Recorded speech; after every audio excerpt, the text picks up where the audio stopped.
தினம் ஒரு தகவல், தினம் ஒரு ஞானம். ஏதாவது ஒரு ஞானத்த நம்ம தெரிஞ்சுக்கிட்டே இருக்கோம்ல. Daily, daily. எனக்குமே சந்தோஷமா இருக்கும் உங்ககிட்ட இதை பகிர்வதால். என்ன பண்ணணும் அப்படின்னு சொன்னா, வைராக்கியம் எதற்கு வைத்துக் கொள்ளலாம் அப்படின்னா, இன்னைக்கு ஒரு நாள் வச்சுப்போம். ஒரு பயிற்சி தானே. ஒரு நாள் வந்து இன்னைக்கு யாரையுமே நான் குற்றம் கூற மாட்டேன், குறை சொல்ல மாட்டேன், யாரை பற்றியும் தவறாக பேச மாட்டேன் அப்படின்னு ஒரு வைராகம் வச்சுக்கலாம்.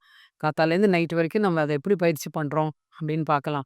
அப்புறம் என்ன பண்ணலான்னா, இன்னைக்கு ஒரு நாள் நான் ஞானத்திற்காக செலவிடுவேன். ஞானம்னா என்ன? புத்தகங்கள் வாசிப்பது, நெறைய சத்சங் இருக்கு, நெறைய சொற்பொழிவுகள் இருக்கு, நல்ல விஷயங்கள் கேட்டல், இதற்காக செலவு செய்வேன். இன்னும் ஒரு நாள் என்னுடைய ஆரோக்கியத்திற்காக செலவு செய்வேன். நான் ஆரோக்கியம் முக்கியம் இல்ல. மன ஆரோக்கியத்திற்காக தியானம் செய்வேன். உடல் ஆரோக்கியத்திற்காக மிதாகாரத்தில் இருப்பேன்.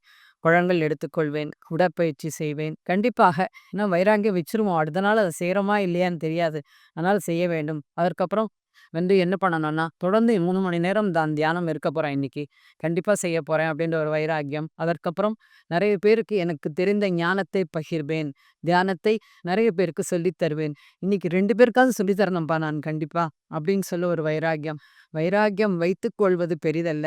அதை பயிற்சி செய்து அதில் வெற்றியும் காண வேண்டும். இந்த வைராக்கியத்தில் வெற்றி காண வேண்டும் என்றால், தொடர்ந்து தியான பயிற்சி என்பது மிக மிக முக்கியம்.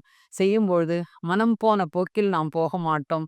நாம் போகும் போக்கில் மனம் போகும். அப்பொழுது எப்பொழுதுமே அமைதி, ஆனந்தம், பேரானந்தம் தான். இந்த ஆன்மா பிறப்பெடுத்து வந்திருப்பது பேரானந்தத்திற்காகத்தான். தொடர்ந்து தியானம் செய்வோம், ஞானம் பெறுவோம். நன்றி.